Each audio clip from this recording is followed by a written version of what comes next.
நண்பர்கள் அனைவருக்கும் வணக்கம். இந்திய பாதுகாப்புத்துறை இன்று உலகில் ஒரு முக்கிய உற்பத்தியாளராக மாறி வருகிறது. இந்தியாவின் பிரம்மோஸ் ஏவுகணை, அக்னி மற்றும் நாகாஸ்திரா போன்ற ஆயுதங்கள் பல்வேறு நாடுகளால் பாராட்டப்பட்டுள்ளன. இந்த வேகத்தை மேலும் அதிகரிக்க இந்தியா பரிமாற்ற ஒப்பந்தங்களை பயன்படுத்தி ஏற்றுமதியை விரிவுபடுத்தலாம். இதில் முக்கியமாக பிரேசில் மற்றும் பிரான்ஸ் போன்ற நாடுகளுடன் இத்தகைய ஒப்பந்தங்கள் அமைக்கப்படுவது இந்தியாவிற்கு அதிக நன்மைகளை அளிக்கலாம். பரிமாற்ற ஒப்பந்தம் என்றால் ஒரு பொருளுக்கு பணம் செலுத்தாமல் அதற்கு பதிலாக மற்றொரு பொருளை வழங்குவது. இது பாதுகாப்பு துறைக்கு மிகவும் பொருத்தமானது. ஏனெனில் இது இரு நாடுகளுக்கும் வணிக நன்மைகளை உருவாக்கி தருகிறது. உதாரணமாக, இந்தியா தனது மேம்பட்ட ஆயுதங்களை வழங்கி அதற்கு பதிலாக மற்ற நாடுகளில் கிடைக்கும் இயற்கை வளங்கள் அல்லது இராணுவ உபகரணங்களை பெறலாம்.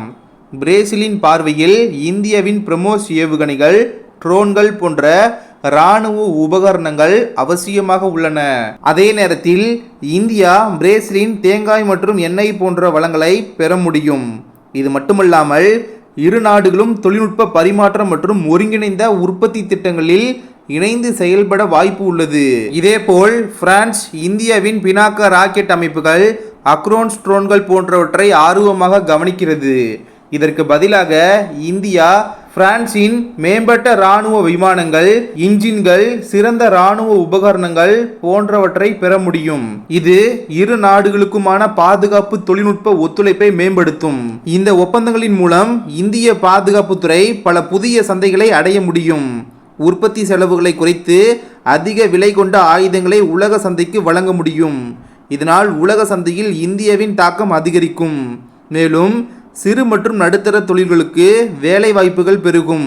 முடிவில் பரிமாற்ற ஒப்பந்தங்கள் பாதுகாப்பு துறையில் இந்தியாவின் வளர்ச்சிக்கு மிகப்பெரிய முன்னேற்றமாக அமையும்.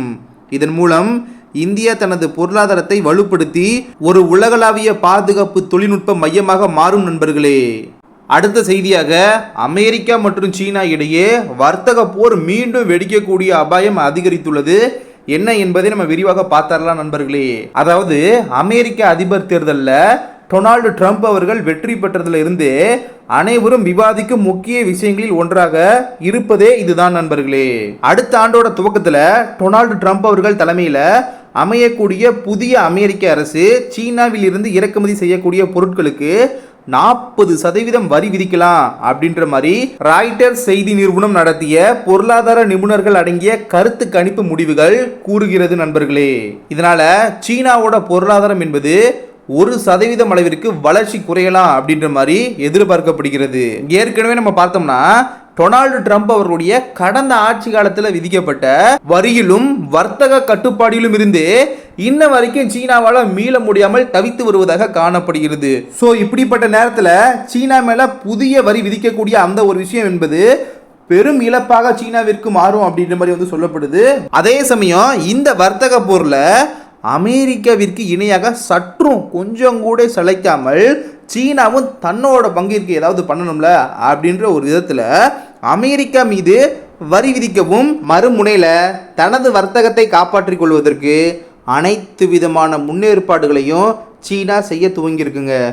டொனால்டு ட்ரம்ப் அவர்கள் தனது தேர்தல் பிரச்சாரத்தின் போது அமெரிக்க ஃபர்ஸ்ட் என்ற கொள்கையின் கீழ் சீனாவில் இருந்து இறக்குமதி செய்யப்படும் பொருட்களுக்கு கடுமையான வரிகளை விதிப்பதாக தனது தேர்தல் பிரச்சாரத்தில் அறிவித்திருந்தார். ட்ரம்ப் அவர்கள் பிரச்சாரத்தில் 60%, 80%, 100% என ஒவ்வொரு முறையும் வரி விதிப்பதை தொடர்ந்து அதிகரித்து வந்தார். ட்ரம்ப் அவர்களின் பேச்சால் ஆடி போன சீனா பெரும் கவலையில் மூழ்கியது.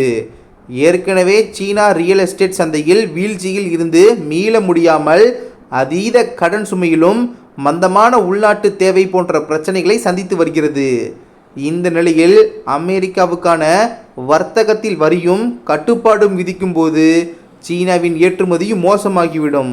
ராய்ட்டர்ஸ் நடத்திய கருத்து கணிப்பில் 50க்கும் மேற்பட்ட பொருளாதார நிபுணர்கள் கலந்து கொண்ட நிலையில் ட்ரம்ப் அவர்களின் தலைமையிலான அரசு அதிகபட்சமாக 60% வரை வரி விதிக்கலாம் அப்படின்ற மாதிரியும், சராசரியாக 38% வரை வரி விதிக்கப்படலாம் அப்படின்ற மாதிரியும் கூறியுள்ளனர். இவ்வாறு அதிக அளவில் வரி விதிக்கப்பட்டால் அது அமெரிக்கா மற்றும் சீனா 2 நாடுகளின் பொருளாதாரத்தையும் பாதிக்கும்.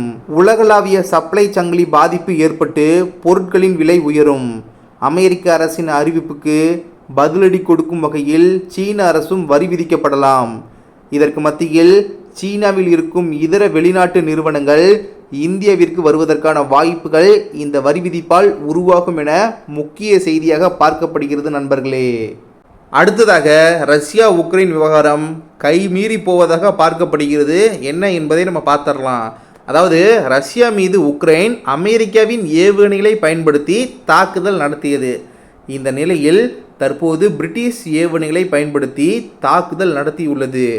நேற்று இரவில் 3 இடங்களில் பிரிட்டிஷ் ஏவுகணைகளை பயன்படுத்தி உக்ரைன் தாக்கியுள்ளது. இது கிட்டத்தட்ட ரஷ்யா மீது தாக்குதல் நடத்த உக்ரைனுக்கு பிரிட்டன், அமெரிக்கா போன்ற நாடுகள் உதவுவதாக மாறியுள்ளது. ஏற்கனவே ஒரு புறம் பார்த்தோம்னா அமெரிக்காவை தொடர்ந்து உக்ரைனுக்கு யுனைடெட் கிங்டம் ஏவுகணைகளை அனுப்ப முடிவு செஞ்சுருக்காங்க. நீண்ட தூரம் சென்று தாக்கக்கூடிய ஏவுகணைகள் மற்றும் ஸ்ட்ரோம் ஷேடோ அப்படின்னு சொல்லக்கூடிய இந்த ஒரு வகையான ஏவுகணைகளையும் அனுப்ப முடிவு செய்யப்பட்டிருக்கு. இதனால் ரஷ்யாவிற்கான அழுத்தம் என்பது அதிகரித்து வருகிறது நண்பர்களே. அமெரிக்க அதிபர் பைடன் அவர்களின் ஆட்சி காலம் இந்த மாதத்தோட முடிய போகுது. இப்படிப்பட்ட நிலையில தான் நீண்ட தூர எல்லைகளுக்கு சென்று தாக்கும் அமெரிக்காவின் ஏவுகணைகளை பயன்படுத்த உக்ரைனுக்கு பைடன் அவர்கள் அனுமதி வழங்கியிருக்காரு. ரஷ்யா மீது தாக்குதல் நடத்த வசதியாக இந்த உத்தரவை பைடன் அவர்கள் பிறப்பித்துள்ளார். இதில் ரொம்ப முக்கியமாக நம்ம கவனிக்க வேண்டிய விஷயம் என்னன்னா, போகிற போக்கில் கடைசி நேரத்தில் பிரச்சனையை இன்னும் பெரிய அளவிற்கு ஏற்றி விடுற விதமாக தான், அதாவது எரியிற நெருப்பில் இன்னும் எண்ணெயை ஊற்றி விட்டு கொழுந்து விட்டு எரிய வைக்கக்கூடிய வகையில் தான் இந்த ஒரு வேலை அப்படின்றது பார்க்கப்படுது. ஏன்னா உக்ரைன் இன்னைக்கு நேரத்திலிருந்து இதற்கான அனுமதி கேட்கல நண்பர்களே.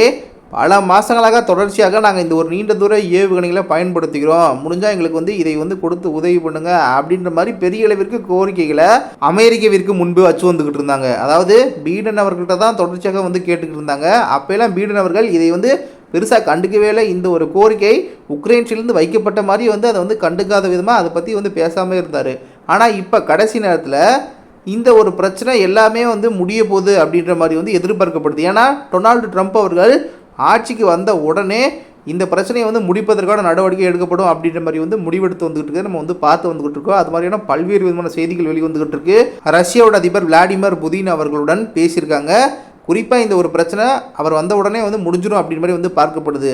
ஆனால் இவர் கடைசியாக போகிற நேரத்துக்கு பிரச்சனையை இன்னும் பெருசாக்கி விடுற விதமாக தான் நீண்ட தூர எல்லைகளுக்கு சென்று தாக்கும் ஏவுகணைகளை பயன்படுத்த உக்ரைனுக்கு அனுமதி வழங்கியிருக்காரு.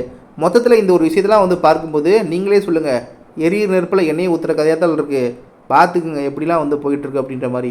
இப்போ ஓவராலாக இந்த ஒரு பிரச்சனை என்பது முற்றுப்புள்ளி வச்சிடலாம் அப்படின்ற மாதிரி டொனால்டு ட்ரம்ப் அவர்கள் நினைக்கிறாங்க.